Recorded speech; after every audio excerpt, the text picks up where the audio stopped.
गरुड़ पुराण 24वां अध्याय।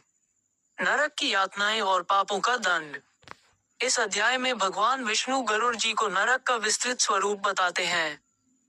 वे कहते हैं कि संसार में जो जीव पाप करते हैं, छल, कपट, हिंसा, अत्याचार, व्यभिचार, लोभ और अहंकार में लिप्त रहते हैं।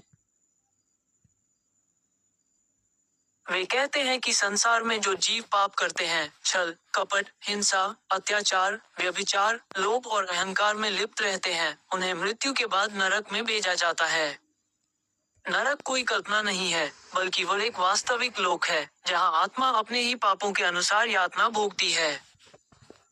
भगवान विष्णु कहते हैं कि नरक के अनेक प्रकार हैं, और हर नरक विशेष पाप के लिए निर्धारित है। जैसे जो जीव हत्या करता है, उसे तलवारों और कांटों से भरे नरक में भेजा जाता है, जहां हर क्षण उसका शरीर छिन्न भिन्न होता है।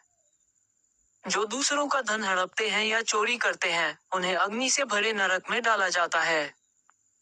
जो पाखंड, झूठ और छल करते हैं, वे अंधकार में नरक में भटकते हैं, जहां उन्हें मार्ग नहीं मिलता। जो माता पिता, गुरु या देवताओं का अपमान करते हैं, उन्हें भीषण यातनाओं से गुजरना पड़ता है। नरक में आत्मा को केवल शारीरिक नहीं, बल्कि मानसिक और भावनात्मक पीड़ाएं भी झेलनी पड़ती हैं। उसे बार बार वही दर्द और वही कष्ट सहना पड़ता है, जो उसने दूसरों को दिया था। गरुड़ पुराण स्पष्ट करता है कि ये दंड किसी क्रूरता से नहीं, बल्कि न्याय से दिया जाता है। हर आत्मा वही भोगती है, जो उसने बोया है। भगवान विष्णु गरुड़ से कहते हैं कि नरक का उद्देश्य आत्मा को सजा देना मात्र नहीं है, बल्कि उसे उसके कर्मों का बोध कराना भी है। जब आत्मा यह अनुभव करती है कि उसके कारण कितनों को दुख पहुंचा, तभी उसमें सुधार और पश्चाताप की भावना जन्म लेती है।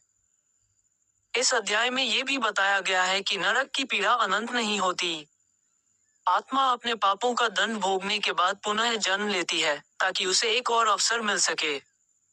लेकिन जो पाप अत्यंत घोर होते हैं, उनके लिए आत्मा को बार बार नरक में जाना पड़ता है। इस अध्याय का सार यही है कि नरक कोई भय दिखाने का साधन नहीं, बल्कि आत्मा के लिए दर्पण है, जहां उसे अपने ही कर्मों का परिणाम भोगना पड़ता है। इसलिए जीवन में मनुष्य को सत्कर्म, सत्य और भक्ति का मार्ग अपनाना चाहिए। जो ऐसा करता है, उसे नरक के भय से कभी नहीं गुजरना पड़ता।